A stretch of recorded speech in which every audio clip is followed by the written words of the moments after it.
नमस्कार मंडळी, मी विदिशा. मुंबई एक दिवस पाण्याखाली जाणार ही भीती तुम्ही कुठे ना कुठे ऐकलीच असेल. त्या भोवती कितीतरी बातम्या आणि त्याहून जास्त अफवा. पण खरं चित्र नेमकं काय आहे ऐकून अंगावर काटा येईल आणि शेवट ऐकून सुटकेचा निश्वासही सुटेल. चला तर मग कल्पना करूया. एका दिवसात 1 मीटर पाऊस. 2005 साली मुंबईवर ते आभाळ कोसळलं होतं आणि जगातलं एवढं मोठं शहर एका रात्रीत थांबलं होतं. पण मंडळी, शास्त्रज्ञांना खरी काळजी पावसाची नाहीये, समुद्राची आहे. कारण समुद्र मुंबईचं दार रोज 2दा वाजतो आणि तो दरवर्षी थोडा थोडा वर सरकतोय. कल्पना करा, एक दिवस तो खरंच आत शिरला तर? गेटवे ऑफ इंडियाच्या पायऱ्यांवर लाटा, मरीन ड्राईव्हचा कठडा पाण्यात, लोकलच्या रोडांवर चमकणारा समुद्र. हे फक्त सिनेमात होईल की खरंच? समुद्र खरंच किती वेगाने वाढतोय? शास्त्रज्ञ मुंबईबद्दल नेमकं काय म्हणतात? पाणी आत आलं तर आधी कुठं घुसेल? मुंबई वाचू शकते का? आणि सगळ्यात भन्नाट गोष्ट, मुंबईचा मोठा भाग माणसांनी समुद्रातूनच बनवलाय. हे तुम्हाला माहित आहे काय? एक एक उत्तर बघूया, कारण या गोष्टीचा शेवट तुम्हाला वाटतोय तसा अजिबात नाहीये. पहिलं उत्तर आजच्या समुद्रात आहे. समुद्र रोज 2दा चढतो आणि 2दा उतरतो. त्याला भरती आणि ओहोटी म्हणतात. पावसाळ्यात मुंबईची भरती जवळपास 5 मीटर पर्यंत चढते. म्हणून तर बातम्यांमध्ये हाय टाईडचा अलर्ट असतो. आता गणित सोपं आहे. नेमकी मोठी भरती आणि धोधो पाऊस एकाच वेळी आले की शहरातल्या पाण्याला समुद्रात जायला जागाच उरत नाही. रस्ते डुबतात, लोकल थांबते, मुंबई तुंबते. पण इथे एक प्रश्न पडायला हवा, मुंबईच नेमकी का तुंबते? हे शहर इतकं सखल का आहे?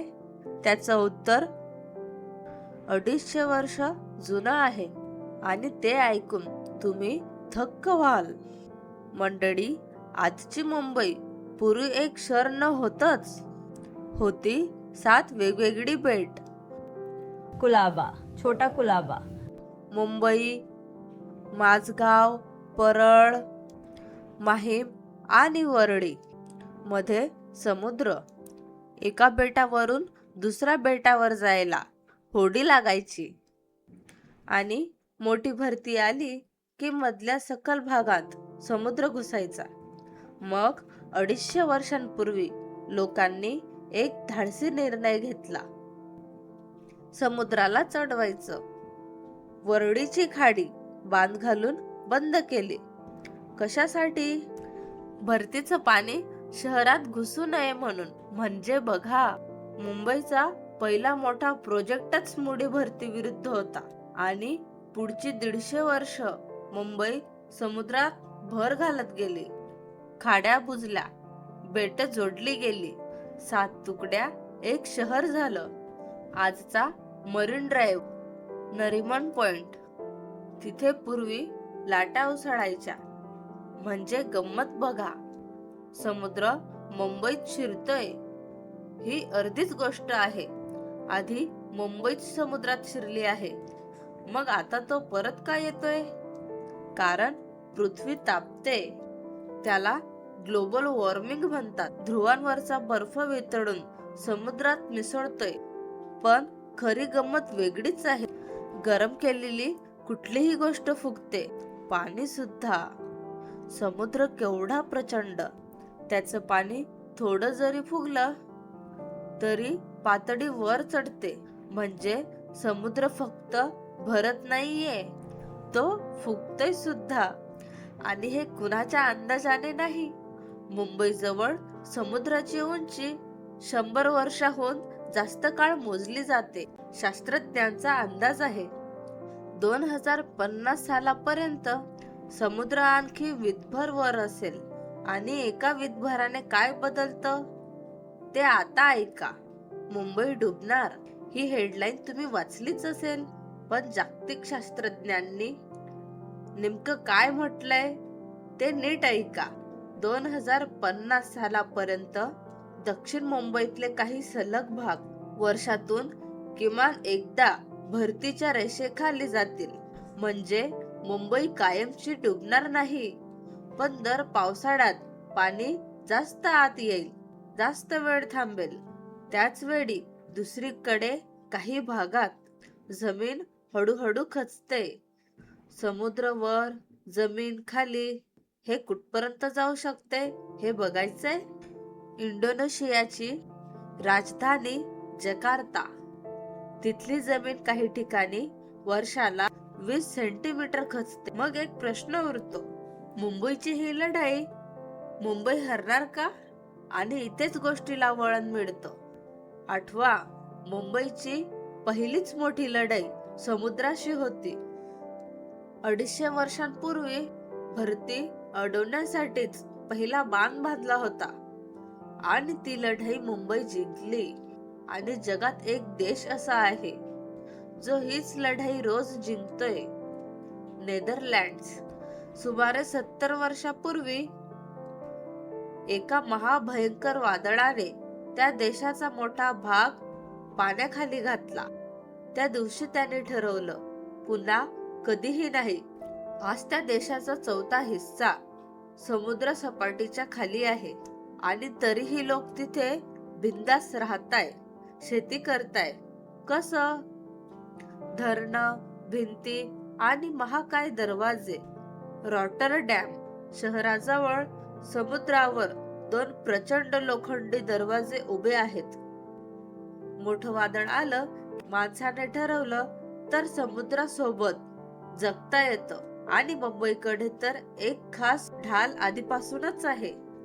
ती ढाल म्हणजे खारफुटी, इंग्रजीत मॅंग्रोव्ह. ही जंगल म्हणजे निसर्गाचा स्पंज. मुंबई भोवती जवळपास 70 चौरस किलोमीटर खारफुटी आहे. लाटा आधी तिच्यावर आदळतात आणि मंदावतात.